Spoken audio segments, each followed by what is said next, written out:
If you've been on Instagram or TikTok over the past day, chances are you've seen videos like these about the new Democratic vice presidential nominee, Tim Walz. They reflect a different kind of campaigning designed to win the newest battleground, our social media feeds. Jolene Ken is here to show us how Democrats have really deployed these influencers, if you will, to attract those young voters. Good morning, Jolene. Good morning, Jerika. Good to see you. Now, influencers have become a key conduit to reach voters this election as both parties are trying to gain an edge with Gen Z, a bloc that's estimated to have 41 million eligible to cast a ballot in November.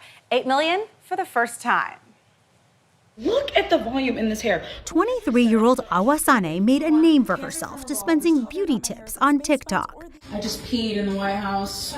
So when she posted this video of her White House bathroom break, her 500,000 followers took notice. I was just shocked. I was like, did you guys see that marble? Sane, who met us in Houston, was one of a few dozen influencers invited to the White House to watch the State of the Union and meet President Biden. He said to us, the collective presence in this room has more viewership on Gen Z than all of traditional media combined. So here's my birth control vlog. It was this viral video she posted after the fall of Roe v. Wade Over the United States in my uterus. that initially caught the attention of a Democratic super PAC. On the right, Turning Point USA has mobilized influencers for years, raising nearly $200 million since 2020. You realize they're coming for you guys next. Now, Democratic organizations are flooding the creator community with cash and providing behind-the-scenes access. Come with me to meet the President of the United States. We just have to be working with them, and if we're not, we're missing a huge way that voters are getting information about the world. Rob Flaherty runs digital strategy, previously in the Biden White House and now for the Harris campaign.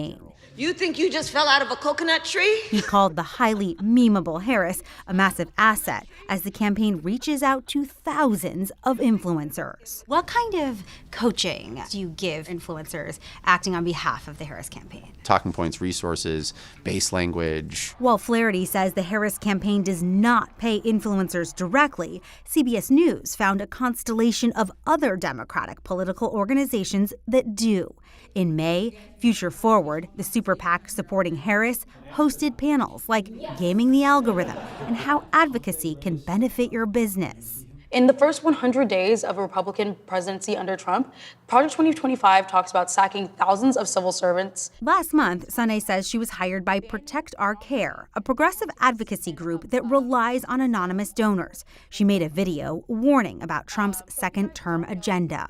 They almost help you script it, right? Right, definitely. She takes their talking points and puts them into her own voice, saying she always discloses when she's being paid. What's your rate? So a video just for a creator in my size, an average can go from $3,000 to $10,000 depending and upwards. This is a bid by campaigns to create authenticity at a small scale. University of Pittsburgh's Sam Woolley studies political influencers. How can you tell what is a genuine grassroots expression of political opinion versus what's being paid for? If you see multiple influencers spreading the same exact message, you can start to realize, some kind of coordination is going on. Next up for Sane, the Democratic National Convention. They just told us that if we wanted to put on our own show, that they would give us all the resources to do that. The Democrats are rolling out the red carpet. Definitely, and I'm glad to be on it. The beauty influencer now applying her own filter to this presidential campaign.